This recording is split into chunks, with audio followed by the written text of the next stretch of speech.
If you'd asked me a few years ago, I would have said that my story was the perfect love story. It was everything I had dreamt of growing up. A charming man, romantic dates, and a beautiful engagement. Before I met David, my life was simple but fulfilling. I was raised in a small but lively neighborhood in Lagos. My parents worked hard to give my siblings and me the best they could. My father was teacher, and my mother ran a small food stall. We didn't have much, but we had each other.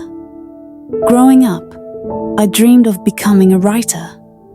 I loved reading novels, especially ones with strong, independent heroines. I would stay up late, scribbling stories in my notebook, imagining a world where women could conquer anything. By the time I turned 26, I was working at a reputable company, living on my own, and proud of the life I had built. Marriage wasn't my top priority, but like every young Nigerian woman, I felt the pressure. My relatives would ask, "When will you bring a husband home?" I would laugh it off, telling them, "When the right man comes." Little did I know that the right man would soon come into my life like a whirlwind. David was the kind of person who seemed to have it all together. Someone who could effortlessly command a room with his confidence and charisma. He was smart, successful, and incredibly charming. I met him at a corporate event in Lagos, where he was the guest speaker, and I was instantly drawn to the way he spoke. Like every word was perfectly measured, like he was reading a script written by Cupid himself. After the event, I was surprised when he came up to me. "Hi, I noticed you in the crowd," he said with a smile that could melt any heart. I laughed nervously, unsure of what to say, but David made it easy. He had a way of making you feel like you were the most important person in the room. When he began pursuing me, I felt like the luckiest woman alive. He would send me flowers, write me long heartfelt letters, and show up with thoughtful gifts, always finding ways to make me feel special. It didn't take long for me to fall deeply in love with him. My friends envied what we had. My family adored him, and I convinced myself that I had found my forever. He proposed just 6 months after we met. It was at a fancy restaurant in Victoria Island, the type of place I'd only seen in magazines. I had no idea he was planning anything, so when he got down on one knee, I froze. "Will you marry me?" he asked, holding out the most beautiful ring I'd ever seen. And I said yes without a second thought. I showed the ring to all of my friends and family because I couldn't contain the joy I was going to be a missus to the one that came and silenced all the noise. My Odogwu silencer. Our wedding was a fairy tale, with friends and family celebrating our love. Everything was perfect. My dress, the decorations, the music. David made sure I had the wedding I always wanted. As I walked down the aisle, I felt like I was in a dream. "Forever," he whispered, when we exchanged vows. I believed him. I believed in us.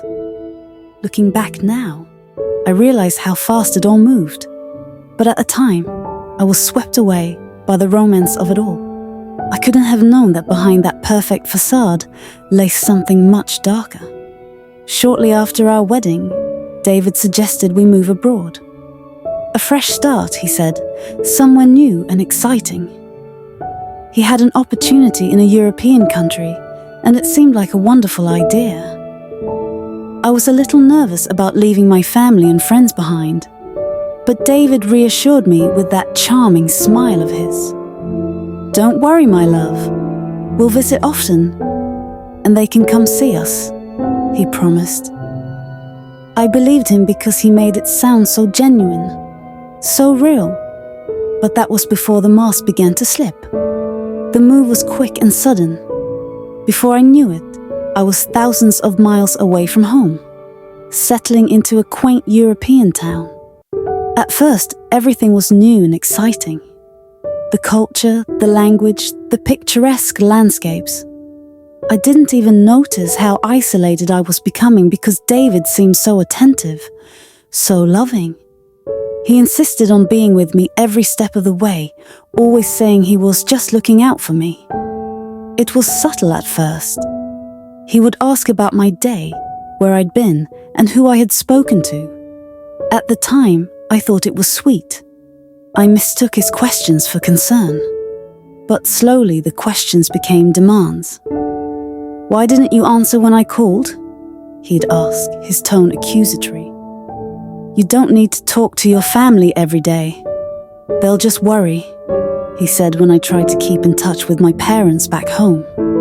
He started to take my phone whenever he was angry, making excuses that I didn't need the distractions. David also became stricter about my time. "I don't want you wandering around alone," he said, when I mentioned exploring the town. "It's not safe." I believed him, so I stayed home most days, waiting for him to come back from work. I began to realize that I wasn't just far from home. I was cut off from it. The people I had known all my life became distant memories, and the only person I was left with was David. When I brought up the idea of finding a job, just to keep myself busy and meet people, he would brush it off. "Why work when I can take care of you?" he'd say, like it was something noble. I didn't see anything wrong with it. He was my husband after all, but it meant I had to ask him for money anytime I needed something. It wasn't long before I understood that what he really wanted was to control every aspect of my life. The first time he hit me, I couldn't believe it. We were arguing in the kitchen about something so small I can't even remember. And out of nowhere, he slapped me. I remember the shock more than the pain. The disbelief that the man who had promised to love me forever could hurt me like that. Before I could even react, he was apologizing, holding me, whispering about how sorry he was and how it would never happen again. I believed him. I had to. I told myself that it was a one-time thing, that maybe he was just stressed from work or struggling to adjust to our new life. But I was lying to myself. The truth was that slap was the beginning of a nightmare that would unravel slowly, one that I never saw coming. David's anger became more unpredictable. One evening, after a small argument about dinner, I had accidentally oversalted the stew and he was furious. "Do you even know how to cook?" he shouted, pushing his plate away. I tried to stay calm. "I'm sorry, David, I'll fix it." But he didn't want me to fix it. He wanted me to feel small. "Is this what I married? A woman who can't even cook a simple meal?" he said, standing up and towering over me. "David is just stew," I said quietly, trying to diffuse the tension. Before I could react, he grabbed my wrist and squeezed it hard. "Don't talk back to me," he said through clenched teeth. I froze, too shocked to move. When he finally let go, I stumbled back, cradling my wrist. He didn't apologize. He didn't even look at me. He just walked away, muttering under his breath. The apologies became fewer as the outbursts grew more frequent. If he was angry, I'd get shoved or hit, and afterward, he would find a way to make it seem like I was at fault. In front of others, David was the perfect husband, caring, loving, and attentive. No one would have suspected what went on behind closed doors. I began to question my own sanity, wondering if I was overreacting, if maybe I was imagining the danger in his eyes. But the bruises didn't lie. One day, I confided in a friend back home about how things were different. I didn't tell her everything, but I mentioned that David seemed controlling. When he found out, he exploded in a fit of rage. He yelled at me for hours, accusing me of betraying him, of trying to ruin his life. I realized then that I was trapped and there was no one to help me. The day I found out I was pregnant, I thought it would change everything. I hoped that having a baby would soften him, bring out the side of him that I had fallen in love with. At first, it seemed like it worked. He seemed genuinely happy about the news, and for a short while, things got better. He was more gentle, more patient. I dared to believe that maybe, just maybe, we could start fresh. But his kindness was fleeting. As my pregnancy progressed, his mood swings became worse. Some days he would be calm and quiet, and other days his anger would come out of nowhere. I could tell that he was unhappy with me for reasons I couldn't understand. One night, when I was about 7 months along, things took a turn I'll never forget. We had an argument over something so small, a misplaced document.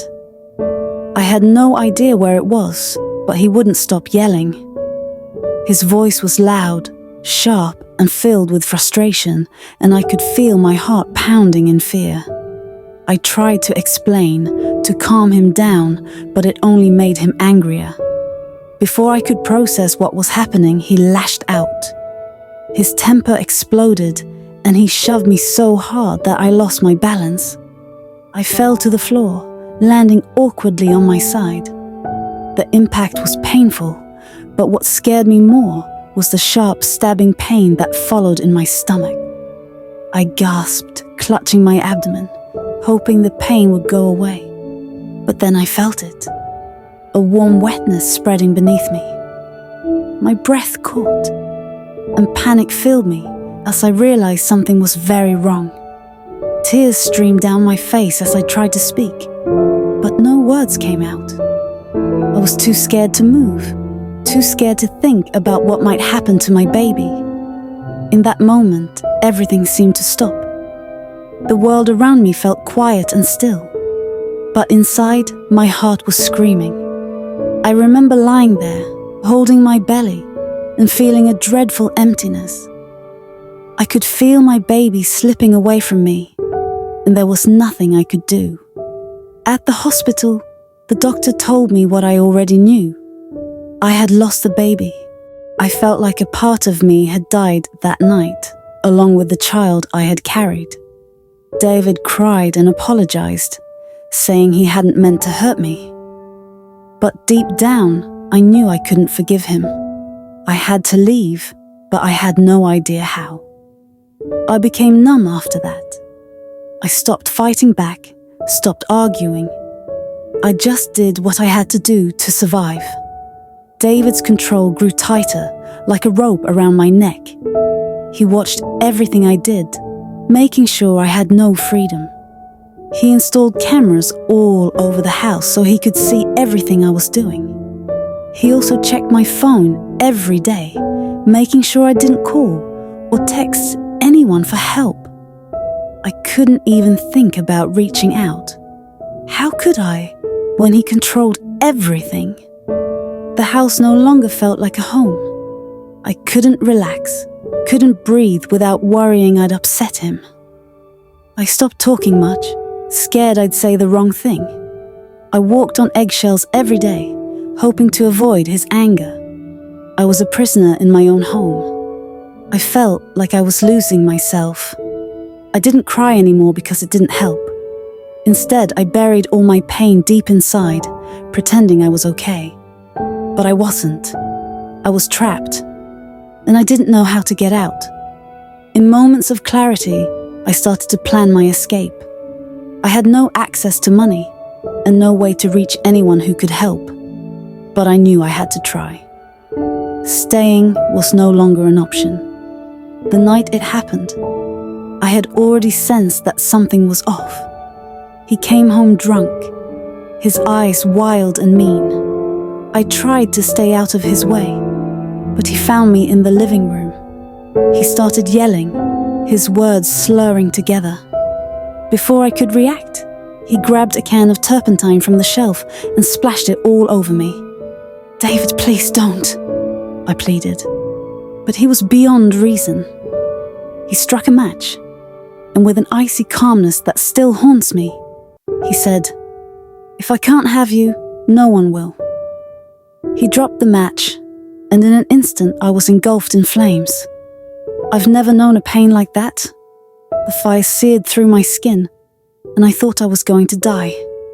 I rolled on the floor, desperate to put out the flames, my screams filling the night. I don't know how, but the fire was extinguished before it consumed me completely. I was alive, but I was covered in burns, my skin blistered and charred. David's attitude shifted back to the doting husband. He immediately called an ambulance that his wife was involved in a fire accident. He apologized again, claiming he didn't know what had come over him that night. I knew that if I stayed, he would finish what he started. Getting out wasn't easy, but I managed to find a way. I reached out to an old friend from Lagos, someone I hadn't spoken to in years but knew I could trust.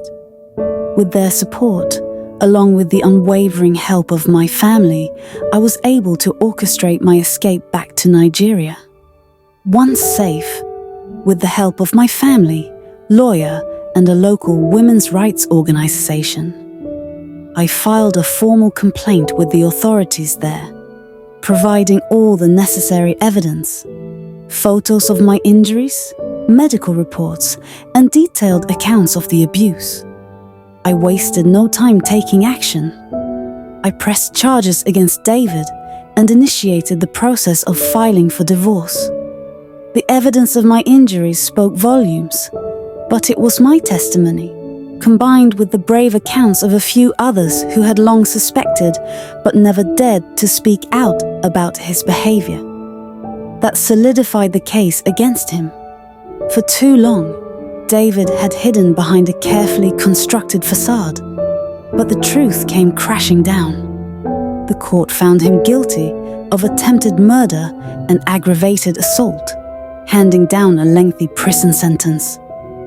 Justice was served, and the mask he had so carefully worn was finally torn away, exposing the monster he truly was.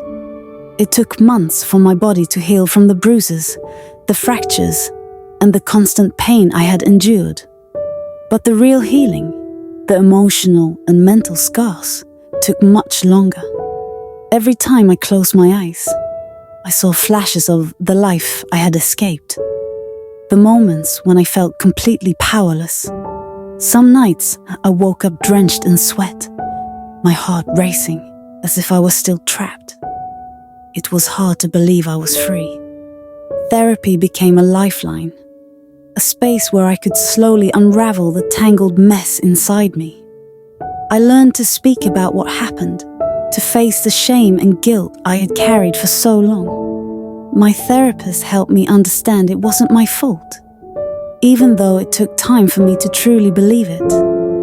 Each session chipped away at the walls I had built around my heart, letting light back in little by little. Reconnecting with my loved ones played a big part in my recovery. For so long, I had been cut off from everyone who cared about me. I had believed David's lies, that no one would understand, that I was better off alone. But when I reached out, I found open arms and understanding hearts.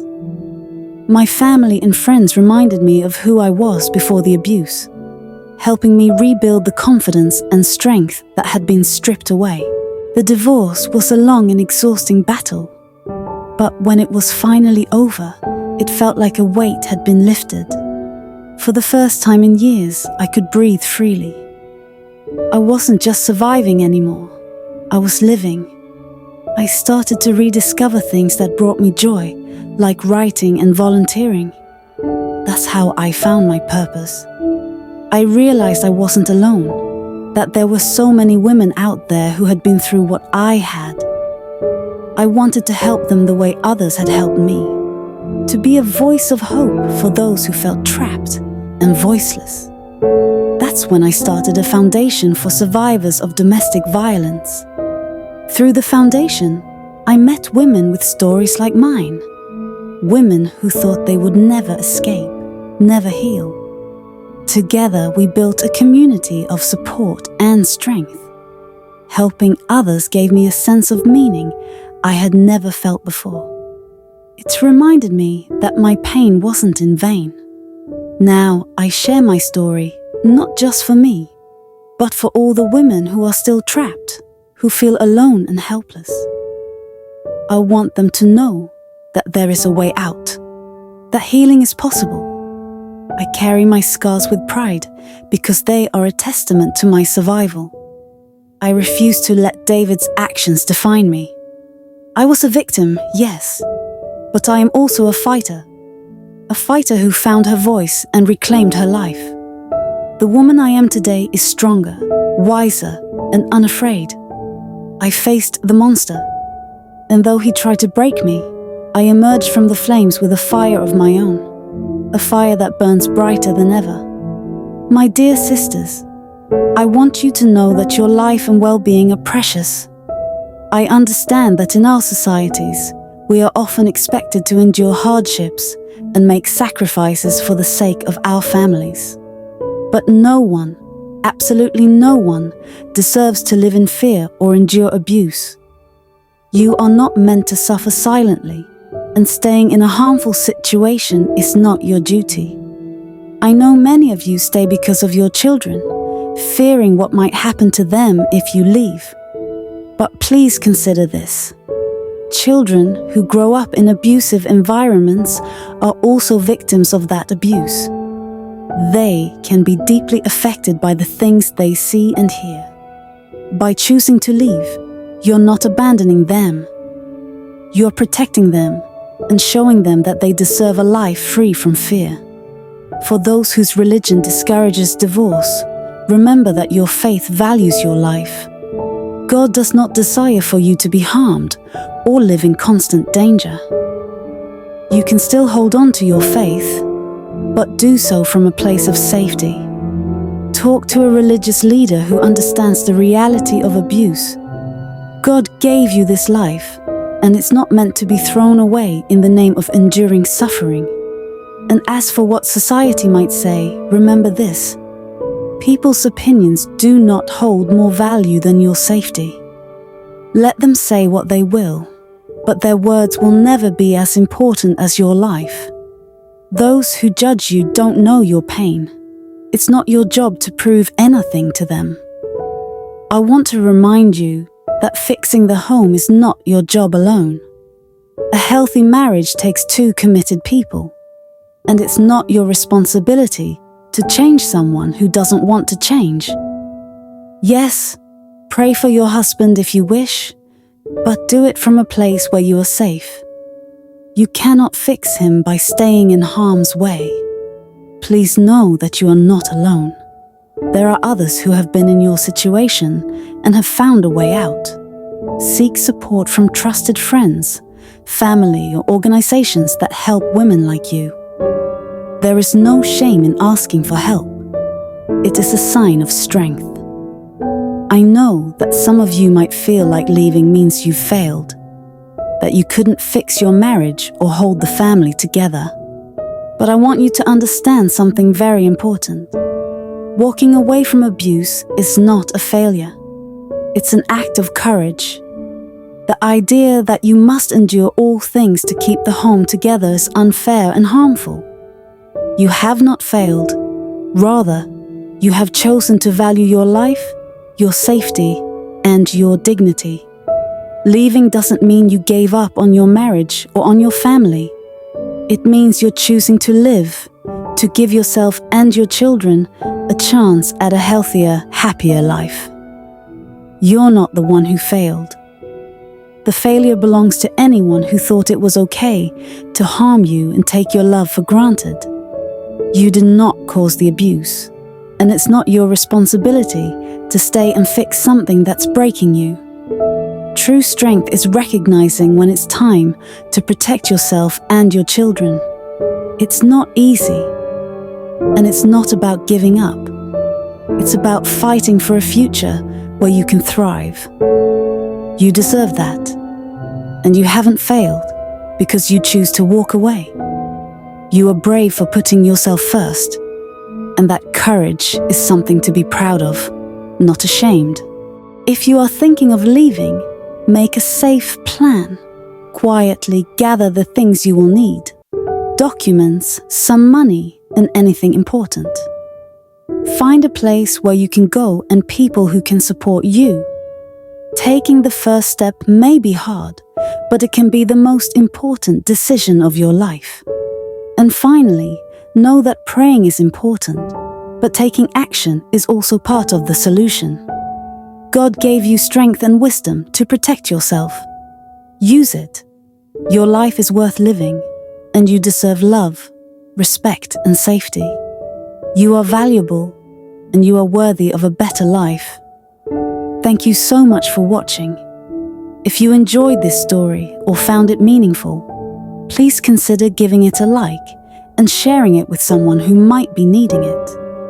Don't forget to subscribe and hit the notification bell so you'll know when I share more stories. Your support means so much, and I truly appreciate you being here.